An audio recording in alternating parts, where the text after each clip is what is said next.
Sami lalmuan zo la hi lom ki machang te le lalbiak ni te fa palizinga anaw pang ber ni turin June ni som pakhat kumsa khazakwa somria le pakhat khan alo pianga April ni li kumsang ni le pali khan lalmun sang inen inein fa pathum an neya Sami lalmuan zo la hi chenwa kumthiam tak mayani a meeting ai na thlo tak ani bok ani October nili kumsang ni sompariat khan in soisel na new ane wangin doctor ni na ain entira andam doi cho te mangin in lama anin enkol chovea amai ro chu jalam le chatlam apan thelo wangin October ni sompatia doctor ni na shwai le ani a hemi chung hian admit ani a doctor le nurse te le chhongkwa in thek dok le hakam to ka an enkol chung po in chatlam pan vei thelovin November ni li kumsang hi sompariat zandariat le minute sompanga khan he khovel alo chwa santa ani voin athi champa alo thlen hian ama an ngai azwalin an lungaleng kharle a apwala hun an mana hian alim thlate lo thlir pui turin chung khatle chenwal chate an som ani Siama chuan min roi zel la o min kai la tra lai min nen ro o kan thir ban chung sang khi angel len na ram ro puya chuan chan dam ten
la tak ako durle rua pui sur bia lama so cha tuan eng ro pui ta a lang e a van nuam do em o chu ta lu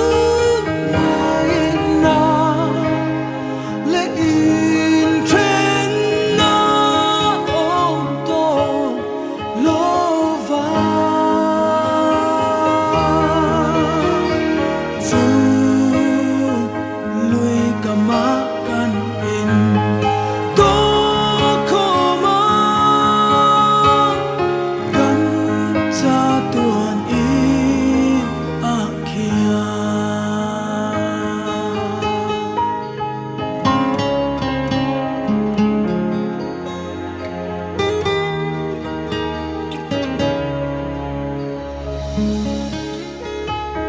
so ta tui phong na sa ta pia so han khir te u ma ngai na kho pui moi ta chân chi ro pui sia mi shil e chu ta lu ngai na le in tren na om to lo va chu lui ka ma kan in to ko ma kan sa tuan in a kia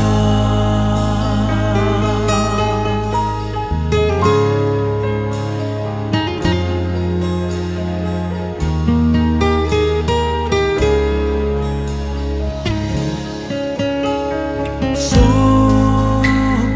ta lui pui so nau du ten